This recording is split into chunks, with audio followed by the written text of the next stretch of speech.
বাঙালি খানায় সবাইকে স্বাগত জানাই। আপনারা তো অনেকভাবে ডিম কষা রান্না করে খেয়েছেন, একবার আমার মতন করে সহজ আপনিও শিখে নিতে পারবেন ছোট ছোট টিপস সহ একদম সহজ পদ্ধতিতে। আপনি যদি একবার বানান বারবার আপনি বানাবেন, এতটাই সুস্বাদু খেতে। তবে আমার বাড়িতে কিভাবে ডিম কষা রান্না করা হয় চলুন সেটা একবার দেখে নেওয়া যাক ভিডিওর মাধ্যমে। আজকে রান্না করব ডিমের ডালনা অথবা ডিম কষা। ডিম কষা করার জন্য এখানে আমি 4টে ডিম আর 4টে আলু নিয়ে নিয়েছি। সামান্য একটু নুন দিয়ে বেশ ভালো করে সেদ্ধ করে নিতে হবে। ডিম আলু সেদ্ধ করার পর খোসা ছাড়াতে বেশ সুবিধা হবে। ডিম আলু সেদ্ধ করার সময় নুন অ্যাড যদি করা হয়। ডিম আলু সেদ্ধ হতে থাক। অপর দিক থেকে বেশ কিছুটা পেঁয়াজ, রসুন, আদা, গোলমরিচ, এলাচ, দারচিনি, লং, ধনে, জিরে, কাঁচা লঙ্কা, এই সব মশলাগুলো অল্প তেলে ভেজে নিতে হবে। আমি এই রান্নাটিতে চাল মগজ অথবা কাজু বাদাম দুটোর কোনোটাই অ্যাড করব না। গ্রেভি করার জন্য আমি এখানে 4টে পেঁয়াজ মিহি করে কুচিয়ে নিয়েছি। আপনারা এর থেকে কম বেশি করে নিতে পারেন। একটা কড়াইতে 1 চামচ সাদা তেল অ্যাড করতে হবে। তেল গরম হওয়া পর্যন্ত অপেক্ষা করতে হবে।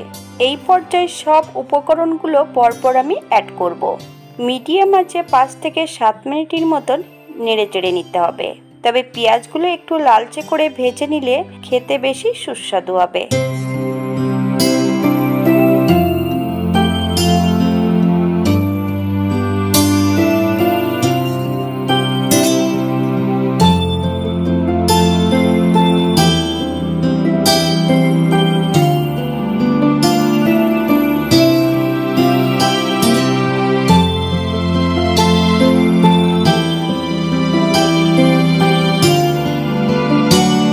এই পর্যায়ে গ্যাসের ফ্লেমটা অফ করে দিয়ে বেশ ভালো করে ঠান্ডা করে নিতে হবে।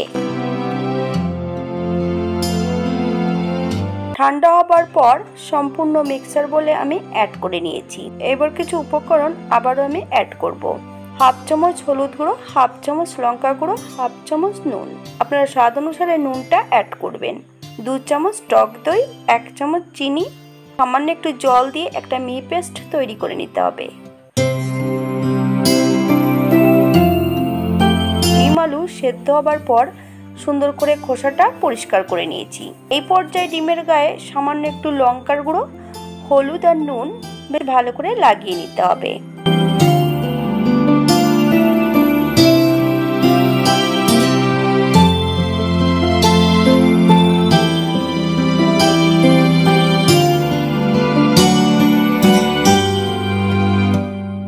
একই কড়াইতে সামান্য একটু সাদা তেল অ্যাড করতে হবে। আলু এবং ডিমগুলো একই সঙ্গে অ্যাড করব। মিডিয়াম আঁচে 4 থেকে 5 মিনিটের মতন ভেজে নিতে হবে। ডিমের সাইডগুলো একটু একটু করে কাট করে দিতে হবে, তাহলে রান্নার সময় আমাদের নুনটা গেলে খেতে বেশি সুস্বাদু হবে।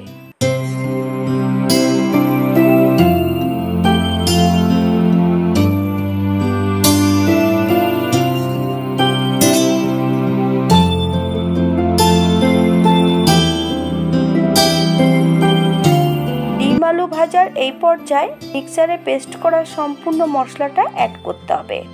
মিডিয়াম আঁচে 2 থেকে 3 মিনিটের মতন বেশ ভালো করে মিশিয়ে দিতে হবে ডিম আলুর সঙ্গে।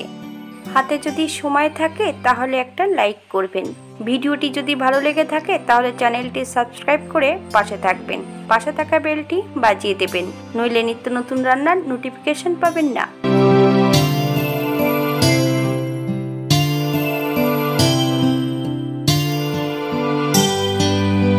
মশলা কষানোর এই পর্যায়ে মশলা দেওয়া বাটি থেকে সামান্য একটু জল অ্যাড করতে হবে।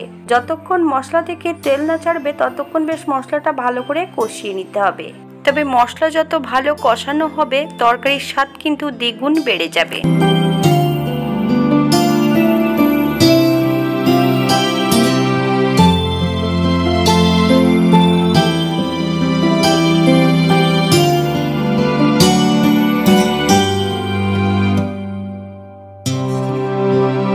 মশলা থেকে তেল ছেড়ে দিয়েছে।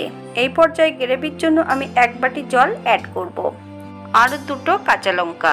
আপনারা যদি লঙ্কা পছন্দ করেন তাহলে পরিমাণে বাড়িয়ে দিতে পারেন। আপনাদের যতটা গ্রেভির প্রয়োজন আপনারা ততটা জল অ্যাড করতে পারেন। হালকা হাতে নেড়ে চেড়ে বেশ ভালো করে মিশিয়ে দিতে হবে।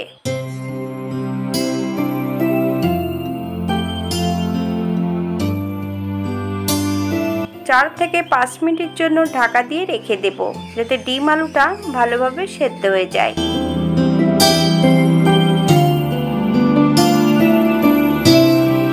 5 মিনিট পর এই পর্যায়ে হালকা হাতে নেড়ে চেড়ে নিতে হবে।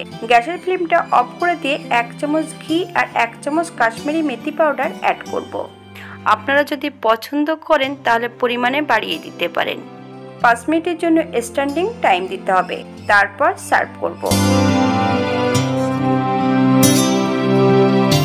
এটা দেখতে যেমন ভারী সুন্দর হয়েছে, এটা গরম পরোটা, রুটি, ভাত সবকিছুর সঙ্গে অসম্ভব ভালো লাগবে। আপনারা বাড়িতে একবার একই পদ্ধতিতে বানিয়ে নেবেন।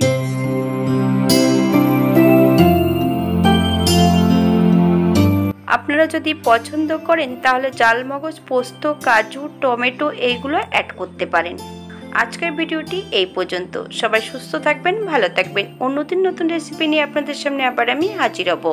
নতুন ও পুরনো সকল বন্ধুদের অসংখ্য ধন্যবাদ ভিডিওটি দেখার জন্য।